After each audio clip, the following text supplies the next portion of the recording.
Hi, my name is Jess Vaughn Murphy, and this is a segment from a lesson that I would teach after starting part 2 of Fahrenheit 451. These were my slides for the lesson. So in every class, I start by having a slide that has a bullet point list of everything the students need to have out in front of them to be ready for class to start that day. Today, they just need their book as well as their notebook with some analysis questions that we answered in the last class. And the reason for that is because today we are going to do our first practice Socratic seminar. So at this point, I would have already told them that their summative assessment for the text is going to be a summative Socratic seminar followed by an essay. And I would have already taught them what the rules of a Socratic seminar are, as well as the layout. But because this is the first practice, I would walk them through those rules again. So on this slide, I remind the students to please be courteous of one another, using kind words and language, allowing each speaker to fully finish their thoughts and not interrupt. I would encourage them to involve one another by inviting people in to speak.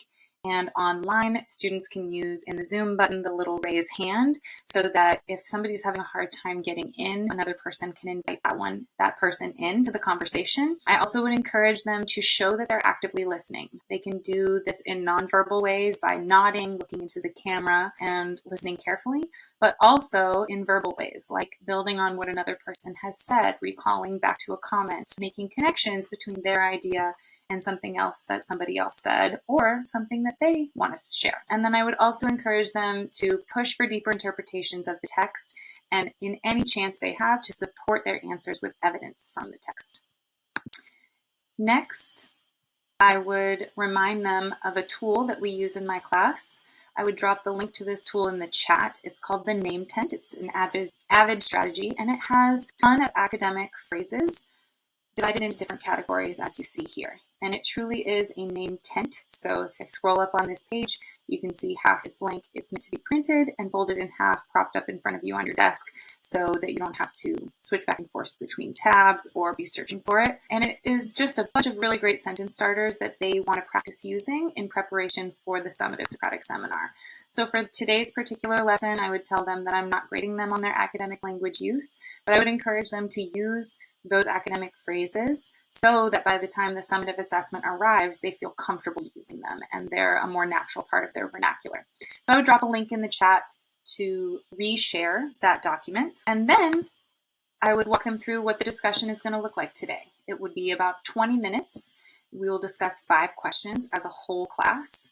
20 minutes seems like a long time, but 5 questions is quite a few to get through. Students can use their book and any notes. And at this point, I would show them the tracker that I will use to grade them. I really like to have as much transparency as possible with my students. And I tell them with every Socratic seminar that we do that I am tracking the conversation, but I will not participate in it. So it is truly their conversation.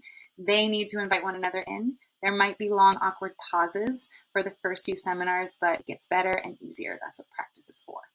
So this is the tracker that I use to track what people are saying in the Socratic seminar, and it helps inform my grading at the end. So as you can see, I have the students' names over on the left, a place for me to put their grade after the seminar is completed, but these 2 columns are the most important to me.